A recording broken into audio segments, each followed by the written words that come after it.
Torah portion. Mishpatim. We are in the third reading of many laws. Again, it's going to be very lengthy, so we're going to try to go as quickly as we can. But please make sure you focus. Don't go elsewhere. If you go elsewhere, you're going to lose the focus. Okay. Amen. Okay. We are in chapter 22, verse number 4. Ki yavir ish sadeh. So when a person will lead an animal into a field, a kerem, or into a vineyard, v'shilach es bi'iroi, and he will send the animal b'steyacher in another field, meitiv sadehu, the best of his field, umetiv karma, and the best of his vineyard, yishalim, he shall pay. Let's see Rashi. Kiyavir, when you're going to lead an animal, we're going to see Rashi. Kiyavir es bi'irei ubir. So 4 in Rashi. So when you're going to lead an animal and it's going to graze in someone else's field, kulam lashon behema. All of these words, yavir and bir and bi'irei, are an expression of an animal. Like us and we and our animals. Right? It's not the common necessary term, but arsenal. So here, I mean, we'll see later. You'll have actually a different explanation, but in this context, it means animal. Interesting. Yeah. Kiyavir. So Rashi then goes next. Rashi, when you will lead an animal, when a man's going to lead his animal into a field or a vineyard of his friend, right?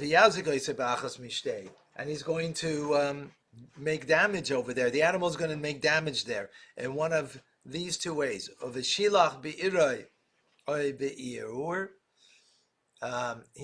shilach his bi'iroi, because the word shilach there, right, means he will send his bi'iroi. So interesting, right? Rashi will explain sending the animal or through its consuming. So now, Pirish Rebbeinu, they explain. What does it mean? They send the animal. The shilach hu nezek derech kaf regel. Shilach is when you send the animal, meaning it refers to a damage of trampling underfoot. That you send the animal. So what does it mean? The feet underfoot that will do the damage. Either it's going to step on a vessel, it's going to step on your coffee, and it's going to spill your coffee, right, and so on and so forth. That's what our sages explain, because the word means just to send the animal. And then it says that shilach is bi'ir. Right, beer, what does it mean? Or it grazed, meaning that by tooth, meaning it eats, it consumes another person's property. That's what it means. I guess it's similar to a fire eating the field in some way. We'll see later that that's what the word means in another pasuk, right? Okay. We'll see later, right? But here it means, you're right, tooth, because what does a tooth do? Consume. So, yeah. Meaning the animal is eating in someone else's field, which means it's eating, meaning it's consuming, meaning it's doing damage, right? It's doing damage. Let's leave in, please. Stay yacher in another field. It's also yacher in another person's field. So you have to pay. You have to pay for the damages, right? And how you have to pay with the best. Shaminus and Nezik. So what does it mean? You assess the damage. And if the owner of the animal which did the damage comes to pay the victim of the value of the damage in land, in property, in other words, as opposed to money. If you're paying money, so money's money, right? But if you're going to pay with your property, so that's what where the verse is talking about. You have to pay with the best of your fields. In other words, you have best fields, you have mediocre quality field, and you have the lousy field, rocky terrain, and so on. When you're going to pay him from your property, it has to be with the best of your property. That's what the verse is saying. Is that clear? So if the damage is worth you have to give him the property value of the highest quality land that a person has. This teaches us that when you regard damages, that we assess the highest quality of land. Okay, is that clear? Verse number 5. Whoops. Is land? Idios means best. I think it's a Aramaic word. I don't think it's a Hebrew word. Idios is the best quality land. Okay? Is it the produce of the land? No, land. Land. Because produce is like money. Right? Produce is like money. Not best product, best quality land. In other words, if you gave him rocky terrain, you would give him a lot more property because that will equal, more property will equal the value, right? You're going to give him the best quality, which is going to be a smaller amount, but it's going to be of your, the best quality of land, which is, the lush land that, the crops grow. That's what it means. Yeah, not the, because that's in a sense money, right? In a sense, it's money. It's the value of money, right? As opposed to property is not considered value of money. So he's giving land to the owner of his... Who he did damage to. Who did damage to. But what did the animal do exactly to own? He damaged property. Right? I brought my animal into someone else's property, right? And he ate. He said two things. He toppled on some things with his foot. That was the first thing. And the second one is that he consumed. Or, right? If he gives land, it has to be equivalent to the damage. Yeah, of course. Yeah, that's for sure. But it seems like land would be automatically worth more than simple damage. That's Well, how do you how much damage he did, right? It would have to do a lot. Anyway, that's not the point. That's irrelevant, right? Because the Torah is giving us the law, right? So whatever it is, right? And will the land remain in the new owner's possession forever or until the jubilee? Forever. You know what? That's a good question. I would imagine. I'm assuming it's forever, because it's a payment, but maybe not. Maybe not. Because even if it's payment, it's supposed to go back to the original owner. Yeah. I hear you. I hear you. That's a good question. I'm not certain for sure, but maybe it does go back. Okay, we have to go to number 5.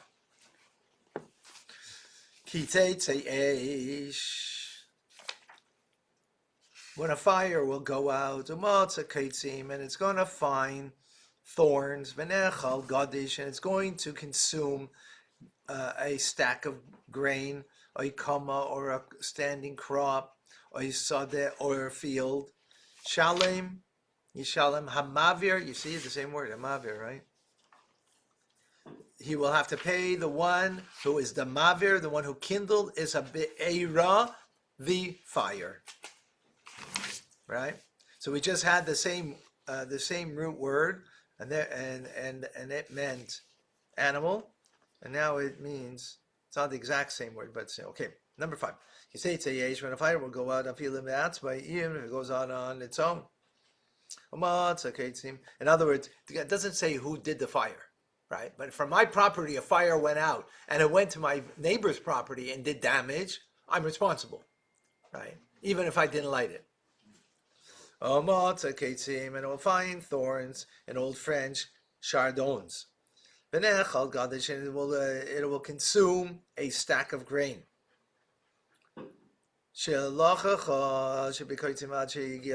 What happened? The fire licked up the thorns until it reached a stack of grain.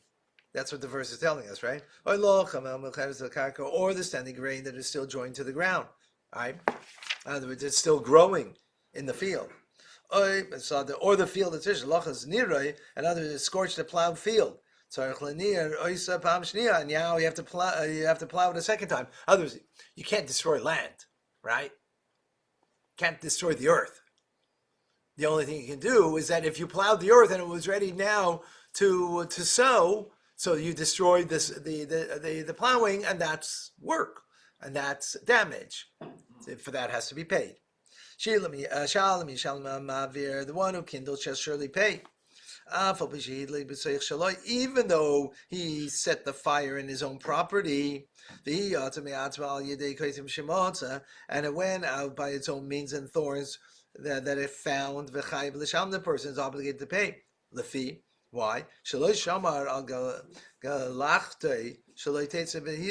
he was not careful of the burning coal, that it should not develop into a greater fire and go out and do damage. So you're responsible. Okay? Good? Number 6. Welcome. Verse number 6. If you're going to find Haganav, the thief, you're going to find the thief who, you will not find the and the householder, the owner of the house, he's going to approach the judges. That Elohim means judges, right? That's God's name as judgment, and the judges are in the stead of God, so to speak, or representing God. They're called that. That he had not laid his hand upon his fellow's property. Okay, let's see. Rashi's going to explain what we're talking about over here. Verse numbers. Oh, 1 second. I skipped. Verse number 6. No. Folks, let's pay attention. Because you didn't notice that I skipped a verse. I didn't find the verse you were reading. 6. We're doing 6. Okay. When a man is going to give his friend, his fellow, kesef, money, or kelim, or vessels, lishmor, to guard them. Now we're talking about guards, a guardian over here, right? It's going to be 4 different types of what it means, a shomer, a guardian.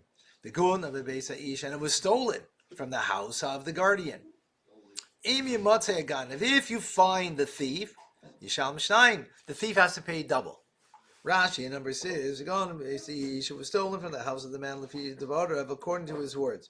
Now, how do we know that it was stolen? We didn't see it stolen. There's no witnesses it's stolen. But the guardian says, I was watching, my friend's possessions while he was out of town, and it was stolen from my house. That's all we know, right? Okay. And then what happened? Then you find the thief. So he has to pay now double to who? The owner. Who's the owner? Not the one who's the guardian. The owner of the object. Verse number 7. That's clear? Yes. Okay. Now what happens if you don't find the thief? Huh? What did he steal? Whatever he stole. I asked you to watch my wife's candelabra while I'm out of town, and someone came into the house and stole it, and he was found. So he now has to pay not only for the candelabra, but he has to pay double, the double value of it. But it's not the case for animals. We're talking about a thief now. Yeah. Talking about a thief. A thief that steals Wait, animals. 1 second. If he stole it, You're saying double depends what he steals. No? if he stole an animal too, yes, it's Animals. double. No, we'll see. Wait, Okay. you're going ahead. First of all, you're going ahead, and secondly, yes, unless he slaughters it, then it's a different law. If he took it into his, then it's a different law. Or he put it into his possession and then slaughtered it. That's a different law. But we're not there yet. Okay, 7. But what happens if you don't find the thief? Right? Remember, it was in the guardian's home He was watching it, right? And the only reason we know that it's stolen is why? Because he said so, right?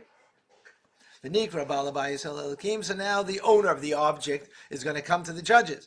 V'im loy shalach yodei, to see if he's going to make his claim against the guardian that he did not loy shalach yodei, did not send his hand, but malechas re'ehu, in his fellow's property. Let's see what Rashi would. I gave you literal translation. Let's see Rashi. Im lo yimatzei ganav, you're not going to find the ganav. So now this guardian, who's the owner of the house, referred to in this verse, shall come. I go buy some oil, few things. Whatever you have, gonna be. In other words, wow, okay. I didn't get this. Right, so what's going to happen now? I made a mistake. It's not the owner of the object that's going to come. It's the owner of the house, meaning the guardian, is going to come. Yes, yeah. Actually, that's very clear. Thank you.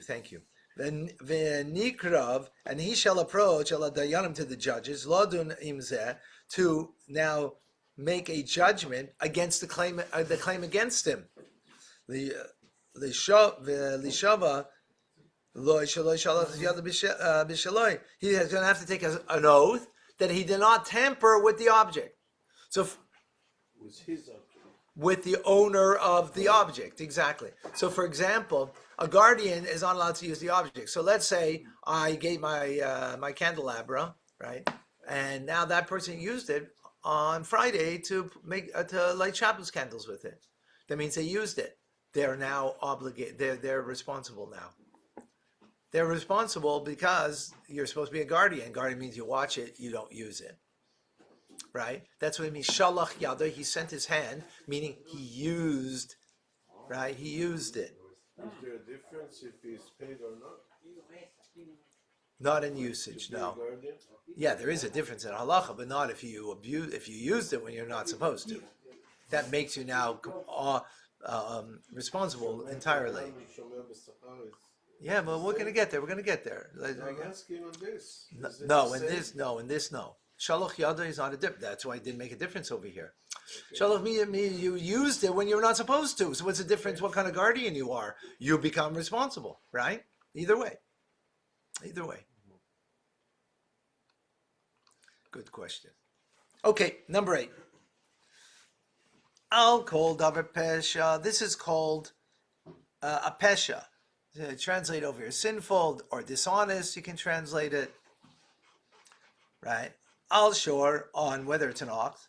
Al chamor, we're talking about now the guardian, right? He was sinful. Why? Because he used the ox, he used the donkey, al seh, or the sheep, or the salma, or the garment, right? Oh, it was a beautiful garment. They were, I had my wife wear the garment for a beautiful celebration. Now that you used it, where you were supposed to be just a guardian, you become totally responsible for that object, even though it was stolen. Right? Al kol aveda, for any lost item, right, or stolen or lost, because before we spoke about stolen. Now we're mentioning a lost. Yoimar, which he will say, ki huzeh ad elikim yavai, that this is to the judges, that it shall come, the dvar shnehem, this claim between the two of them. Who's the claim between? The owner of the object and the one who's the guardian. Asher yashiu elikim shal mishlam l'reihu, that the court will find him guilty, and he has to pay double to his friend, meaning to the owner of the object. Rashi in number 8, you're following, folks? We have to be very current, meaning nowhere else but on the words that we're learning, otherwise it'll be difficult to follow. We thank Shmuel. We thank you, Shmuel, for breakfast. Amen. Rabbi, As delicious as it is, and as much as it gives us vitality, the learning gives us even more vitality. Rabbi, tell me people. Okay, I need the money. you need the money. We need the money. The money. Go through. Rabbi, come on. We need the money for more breakfast. We need the money for more breakfast. Okay. Rashi number 8. Al kol davar pesha, on any sinful word or any case of dishonesty. Shimot shakrim b'shvuah, so that he's found a liar in his oath. So here it's another nuance. Remember, in every part there's a different nuance of what's going on between the plaintiff and the defendant, right? Plaintiff is the owner of the object. The defendant is the guardian, right? Here it says the consignee. What's the consignee? Is that the guardian? And the commentary in English. Yeah. 8. Yeah, he's the guardian. Yeah, consigned, right? Who it's consigned to, exactly. So he's found now as he made a lie, but that he stole it himself. And the judge will convict him through the word of witnesses. In other words, he said it was stolen, and guys were in the house and said, "What do you mean it was stolen? I saw that you used a candelabra last Friday. Wasn't stolen. Means, therefore, he's the thief, right? He's the thief, the guardian." Okay, he has to pay double to his friend. Because of this comes to teach us that one who makes a claim about an article that's entrusted to someone's care, and he says it was stolen from him, afterwards we find out that he himself stole it. He has to pay double. When he swore that the article was stolen from him, and afterwards witnesses came and testified that he himself stole it. And this is what our rabbis interpreted in the verse. The householder, he approached the judges. So the sages learned that the word kriva, meaning approaching, means an oath. That means he took an oath. Right? Ata imer l'shvua. Can you say certainly that this means approach means an oath? How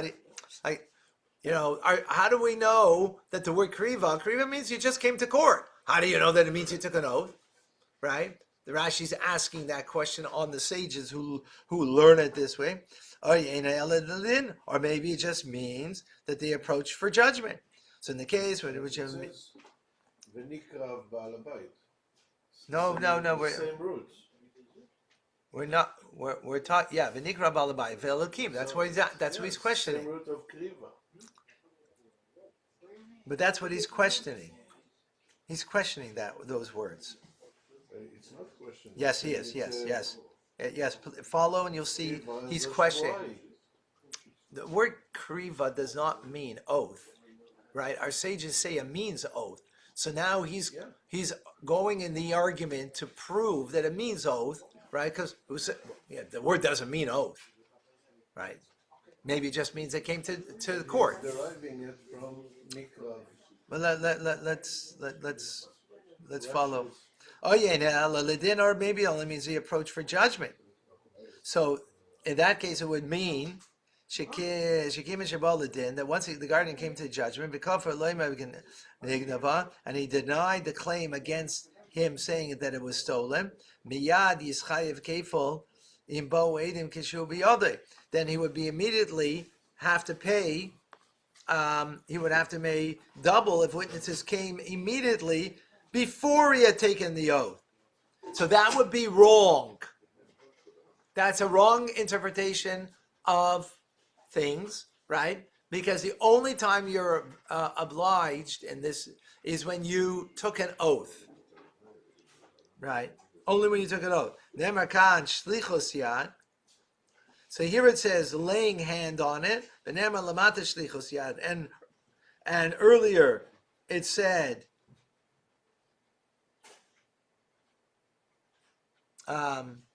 or actually no, it's going to be another 2 verses. It also says the word shlichus yad, that he sent his hand, right? Malahala and mishvua. What does it mean later? It means that he took an oath. Afkan shvua, here too it means an oath. Right. Okay, that was a bit difficult. I'm not going to go over it again, but it's just to prove that he had to take an oath before he would have to pay double. That's the point. If witnesses came and he didn't take an oath yet, in other words, he only came to court, didn't take an oath, and witnesses came right away and said, no, he stole it, he wouldn't have to pay double. He'd have to pay back the object. That's not the issue. The question is about double, right? Because that's a novelty of the verse over here, that you're paying double. So there's a penalty for the oath he broke. Because he took an oath, then he'll have to pay the double if the witnesses came thereafter. And Rashi was just going in to prove that that's what it means from the verses themselves. That's all. Okay? Again, it's very nuanced over here, and I'm sorry that it's going over the head of most of us. It's somewhat going over my head too. It's a little challenge. About which it said that it is this. Simple meaning of the verse means that the witness is going to say that this that you took an oath is really in your possession. That's how Rashi learns the simple meaning. Then the judges shall come both with their claims. Then they'll examine the witnesses. If the witnesses are valid, therefore the judges will convict the guardian, and then he has to pay double to the owner. But on the other hand, if he will see that the witnesses are not, 1 second.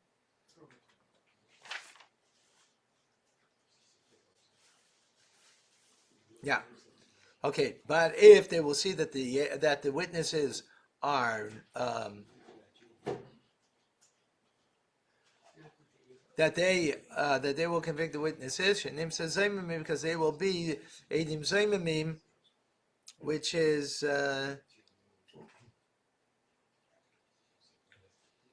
not here. This is not Yisham Lahem Shnaim L'Shemer, and they will pay double to the guardian. This law is later on in Deuteronomy, and why Rashi brings this over here, I'm not exactly certain, because it's not here. I know, but it's not here. That's not. Why is Rashi mentioning this over here when the whole thing is not about the witnesses found to be false witnesses, right? So I know. Our sages, they learn out that the word ki huzeh, meaning that this is this. Unless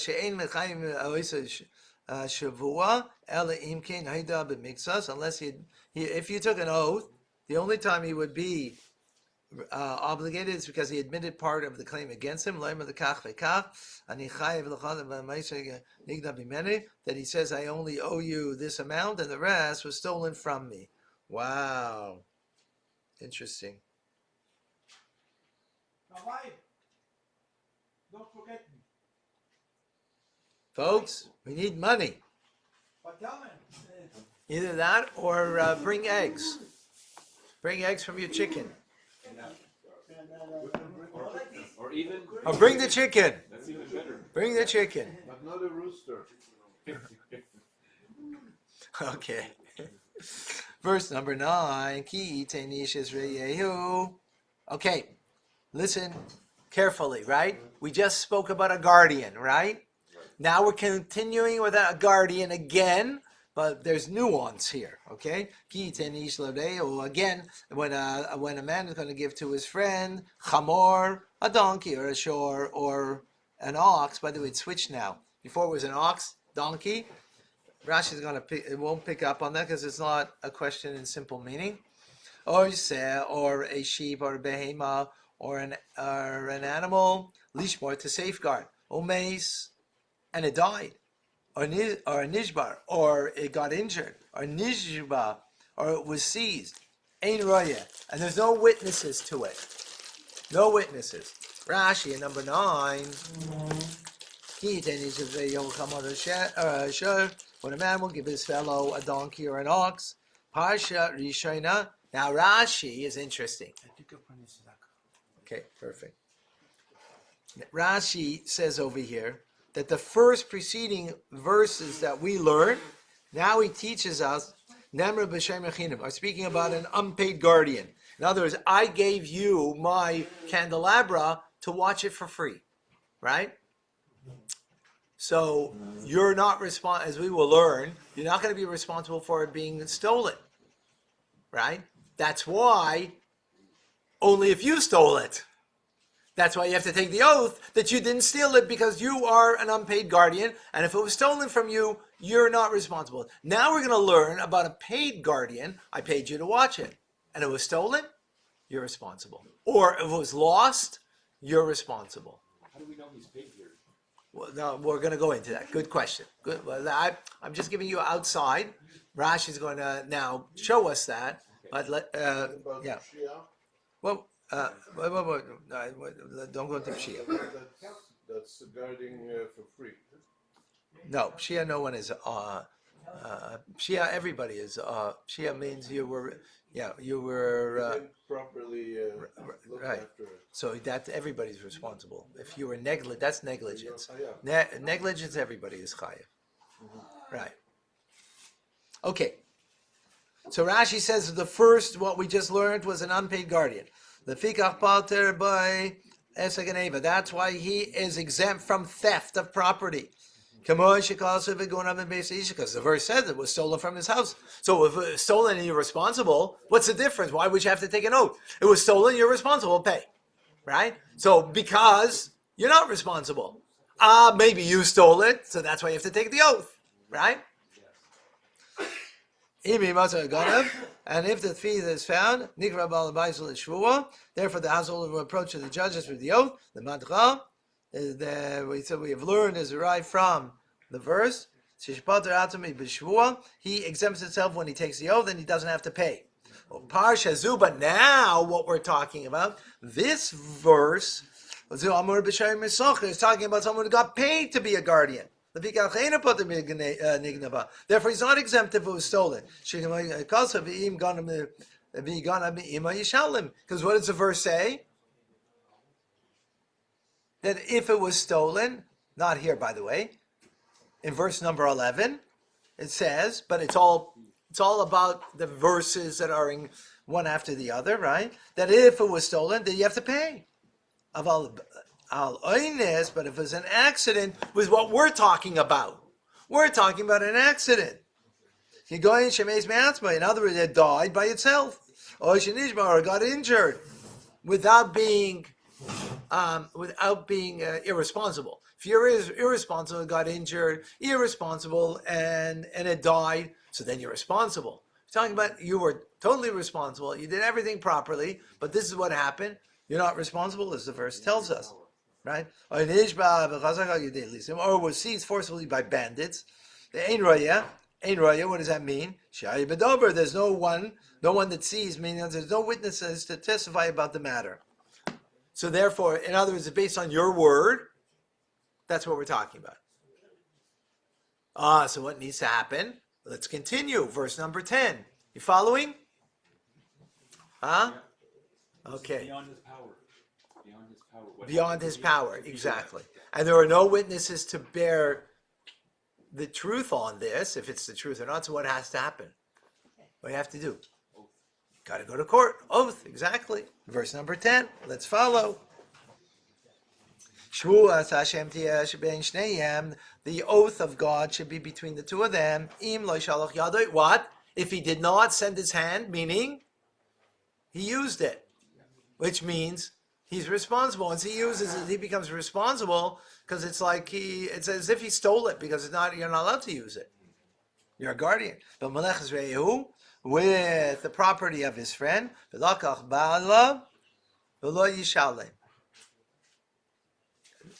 So that he uses his property, then the owner shall accept it, and he shall not pay. Rashi in number 10, yeah? There's got to be an oath of God between them. He has to swear. Why does he have to take an oath? How come? Because there's no witnesses. Remember, previous verse, there's no witnesses. So then how are we going to prove anything here? It's just his word. That's why he has to take an oath. Right? that he did not lay hand on it to use it for himself. In other words, he didn't use the candelabra on Friday for Shabbos, right? Therefore, which makes him now totally responsible. And afterwards, if he laid hand on it and used it, and subsequently an accident occurred, he's responsible for all accidents. And the owner shall accept the oath. He has to accept the oath. Are witnesses only to find him guilty or not, or Either way, it could either way, be- either way. could be witnesses also for acquitting him? Yeah, either way, either way. I No, on the never heard that. contrary. No, on the contrary. Here it's saying there's no witnesses that therefore he doesn't have to take an oath to prove that he's right, that it was stolen, or that there was an accident happen, right?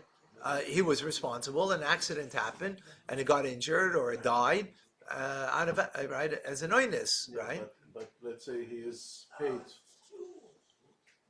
and there's, you said he's chayav, but then he has witnesses that he did not.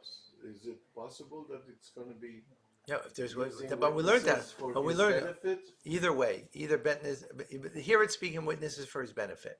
Since there's no witnesses for his benefit that it was an accident that the animal died, right? So now he has to take an oath. That's the the idea here. If there was witnesses that he used it, abused it, right? So we already learned that. We learned that already. We learned that already. Then he has to pay. Right? He has to pay double. Lo yishalem, he doesn't have to pay. Shemer klum, the guardian doesn't have to pay anything. Wow, this is fascinating stuff. Okay, we're good, folks. Let's go. Number 11. But on the other hand, if he did steal it, right, from him, he has to pay to the owner. No Rashi. V'im taraf yitaref. If, however, it's torn to death, yaviu aid, and he brings testimony, hatreifa lo yishalim. He shall not pay for the torn animal. Rashi in 12. Im tarif yitaref. If it will be torn to death, ayidei chayara, by a wild beast, yaviu aid, and he brings testimony. Yavi edim sheniz b'rabaynis. He's going to bring testimony that it was torn to pieces beyond his control, right? In other words, if he was able to control that it shouldn't happen, then he is paisheya, then he is irresponsible, right? Then he would have to pay. But here it was beyond his control. But Potter, he's exempt. He doesn't have to pay. Utreifa lo yishalim. He shall not pay for the torn animal. Eina ema utreifa lo yishalim. What's it saying? He doesn't have to pay. Then he should not pay for the torn animal. Ella treifa, but rather the torn animal, yeshreifa shu mishalim, which implies it says hatreifa, the torn animal. What's mean the torn animal? Means this torn animal, but another torn animal you do have to pay. That's the implication. It's implying, and others. It should say treifa lo yishalim. A torn animal, a torn animal. It's saying the torn animal, so it's the torn animal you don't pay, implying another torn animal you do pay. Whatever. The first, you understand the implication. Right? Good. Yeah. So if you Well, we got to finish the Rashi. I'm in the middle. I don't even know what it means. Okay. Yeah. Yesh treifa shu mishalim. There is a torn animal he does pay. Yesh sheina mishalim, and there is a torn animal he doesn't pay. Treifa chatul, to explain. Mishal and mishalim. If the animal was torn by a cat or a fox or a marten, then he has to pay because that's something that he could have protected from, right? And therefore he is responsible. Treifa zei v'ari v'doi v'nachash. But if it's a torn animal because of a wolf, a lion, or a bear, or a snake, he doesn't have to pay because that's something out of his control. It's right, exactly. Lachash ladun, Cain, who intimated you to rule this way? In other words, like he's making that difference. how do you get the intimation that that's where you draw the line? For we do say, because it's written that he died or was injured or he was captured. So if he Earlier. brings the trefa, Ma misa. So well, let's finish the thought here. Ma misa she'ena yochel lahatzil. So he's speaking about the guardian. It's speaking about a death that he was not able to save from the animal. Af shever or shviya she'ena yochel lahatzil. Also the injury, the capture is speaking about the guardian was unable to save the animal. So in other words, again, making like a commonality, right?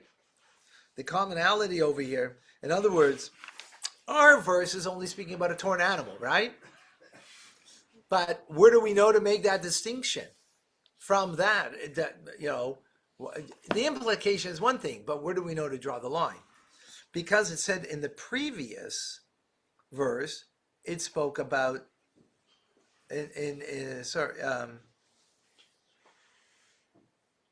in verse number 9, there it said injured or seized, right? Died, injured, or seized. So what he's saying is we're making the same distinction there too, right? In an instance where you could have saved the animal, you're responsible. Instance that you couldn't save the animal, you're not responsible. if they bring the dead animal, they can figure out from the damage what ate it, like what attacked it. Is that why they say you bring the trefa? No. What's the point? It's freedom from Bringing the responsibility trefa. if the animal died of natural causes. That's Right. what it is.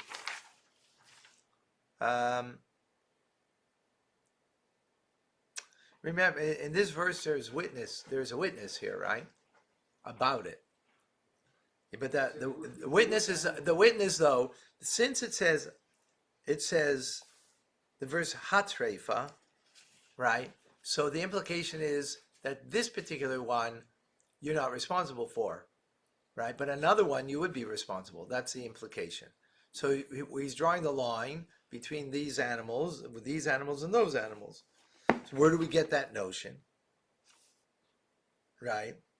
Because it speaks about the animal died in verse number 9, or it was injured, or it was seized by thieves, right?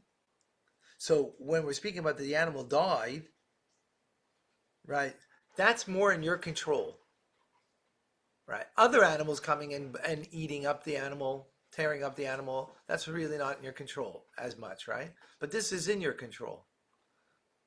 Or sorry, maybe the opposite. 1 second. 1 second. I'm the That's opposite. what it is. I'm saying it's the opposite. It's the opposite. That's totally out of your control. Like seized by thieves, right? And there it's speaking that it's out of your control. Because when it's in your control, then you'll be responsible. So the same thing as over here. That's where he makes the difference between these kind of animals. Okay. 13. Ki ishal ish. Now we're going to a third guardian. 2 guardians we had, unpaid, right? And paid guardian. Now we're going to speak about a borrower. A borrower is also a guardian, right? I'm borrowing my candelabra. Someone's borrowing my they have to watch it. They're a guardian. It's a different ramifications of law. Did he explain paid and unpaid, and I missed it? Yeah, we just did that. We just did the Yeah, paid. How does he know that one is paid and one is not paid? Did he explain that? Yeah, because the paid one has to pay for it being stolen. The unpaid doesn't pay for it being stolen. So that's how you're right. The verse doesn't tell us. The verse doesn't say paid or unpaid.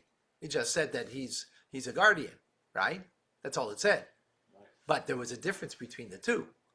For the same situation? Oh, I mean- Because I thought one had to pay, one didn't have to pay. It wasn't. No. regarding- Listen. wasn't- Listen. Just listen. Put aside everything. Just listen. Right. the verse doesn't tell us paid or unpaid, right? Rashi is deducing it. How's he deducing it? Because in the first instance, when it comes to theft, he doesn't have to pay. So that's a different kind of guardian than the second instance. When it comes to theft, you do have to pay. So the logical conclusion Rashi comes to is the first one's being an unpaid guardian, therefore they have less responsibility. Where the paid guardian has a greater responsibility, therefore he has to pay for theft. Simple. Good. Okay? Yeah, got it? Girls, you got it? All right, good. Okay, ki yishal. Now we're speaking about a borrower, but he's also called a guardian, right? Ish mi'im ra'ehu, a man from his friend. V'nishbar oimeis. Follow carefully over here. So there was damage done, right? Got injured, oimeis, or it died. Balev ein imoi, and the balav, the owner of the animal, is not with him. Shalom Yishalom, he has to pay. Right? Before, when you're a guardian, you didn't have to pay if it died, right? Now, as a borrower, you do have to pay. Because borrower gets a complete benefit, right? The owner gets no benefit, right? When I lend you something, I have no benefit. And besides the mitzvah of lending, but I get no benefit. But if you're a guardian of my thing, you get a benefit and I get a benefit. So, right, you're watching my thing, but you're getting paid for it. Right? So here you have greater responsibility, right? Because you only have the benefit. But that's only when the owner is not with you. Let's see Rashi, right? Because that's what the verse said. Ki yishal, when a man borrows, this comes to teach us about a borrow, that he's liable for damages that occur by accident, because that's what the verse said. That he's not with him. Means that the owner of the ox is not with the borrower when he's doing the work. So, right. In other words, I'm the owner of the ox and I lend it to you, and I'm with you when you're borrowing it, when my ox is plowing your field, then it wouldn't be, the law wouldn't apply. Then it wouldn't be obligated for accident. But here, the owner is not with you, so you're responsible.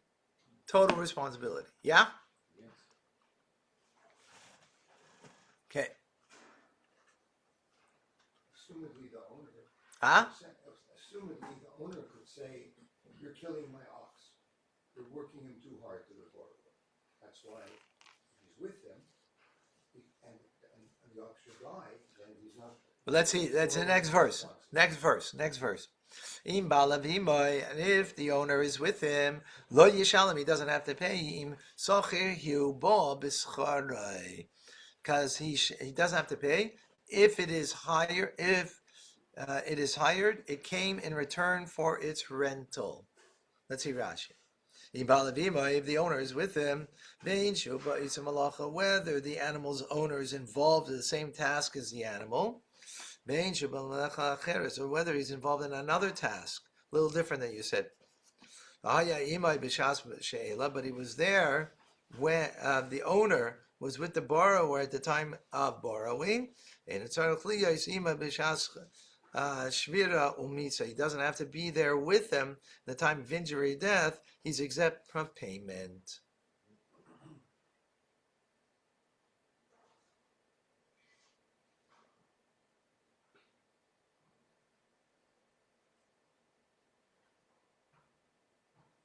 Right. So if he was hired, if I was hired together with my ox to do the plowing, well, that's okay. We get that, right? Because I was hired to, But here, no, he could have been hired for something else, and he wasn't even there when the animal died. Yet, since he was hired by him, he doesn't have to pay. What the logic of that is, I'm not certain.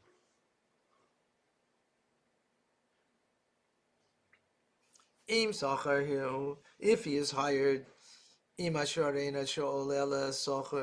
the ox is not borrowed, but rather it was, okay, now it's a different law. Sorry.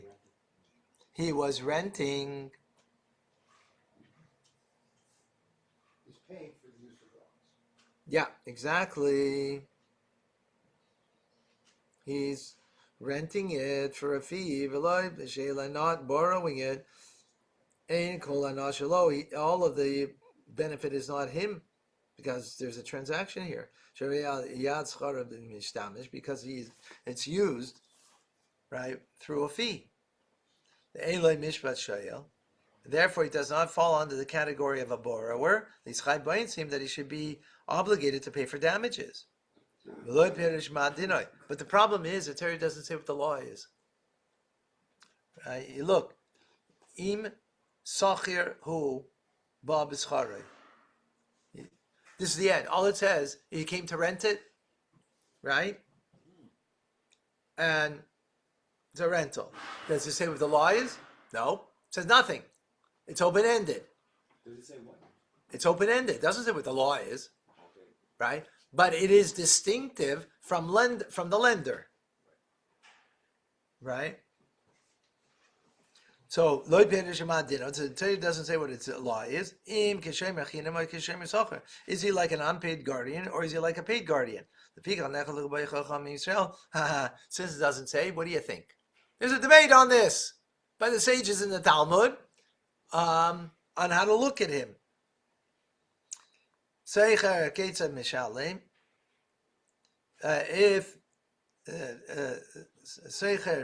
does the renter pay? Rabbi Meir So Meir says unpaid guardian. Rabbi Yehuda but Rabbi Yehuda says like a paid guardian. You have to go and look in the Talmud for that. Wow, fascinating. Fascinating. Yeah, we're just going to do one more verse. Verse 15. Ki yefate, when a man will seduce, besula, a virgin, asher loy rasa, that he did not, who was not married, who was not engaged. Well, yeah, engaged, married, because engagement is, but engagement is marriage, right? That you're chayiv misa, right? That's in such a thing. But they used to keep like a year between. Right, but you're married legally. Like if you have znus from oirasa, you're chayv misa, right? Just not living together, but you're still chayv misa. That's because it's considered a bond of the two people, right? But correct. Means she was not engaged, but engagement is not like what it means today. Engagement back in the day in this halachic term means married, just not living together. You're married. Committed. Requires a get for separation. That's right. You require a get. Right. Exactly. And he lies with her. He shall establish a marriage price for her as his wife. Rashi in 15. When a man seduces, we're talking about here that he speaks to her heart until she listens to him. In other words, this is not complete rape, right? Against her will. She went along, but he seduced her to go along, right? That's what we're talking about. And the uncle is transit that he persuaded her. Shidul b'loshen arami pitui loshen ivri. Shidul in Aramaic is the same Hebrew word as pitui, persuasion. Mari merenu. He has to establish a marriage price for her, if she wants, of course. Yivseik lai mayer. He has to give her determine marriage price for her, Mishpat like any man who marries a woman, the law. Shukes of like Ksuba, he has to write for her a marriage contract at Ksuba and has to marry her. Again, that's only if she wants. If she doesn't want, in other words, he has no choice but has to marry her because of the seduction. She has a choice to say no, but if she wants that, then he has to pay. He has to. You might think, I have to give a marriage contract. No, you have to give a complete marriage contract. Amazing. If it's in the field or in the city. That's that's not what it's talking about. In the field, there it's talking about rape, but there it's talking about rape. That's different. It's not rape. This is seduction. It's not the same thing. Like almost with her. Yeah, that's what it said, Rashi. That's what we read. That he spoke to her heart, and she went along. Well, she went along. She went along, but he seduced her, right?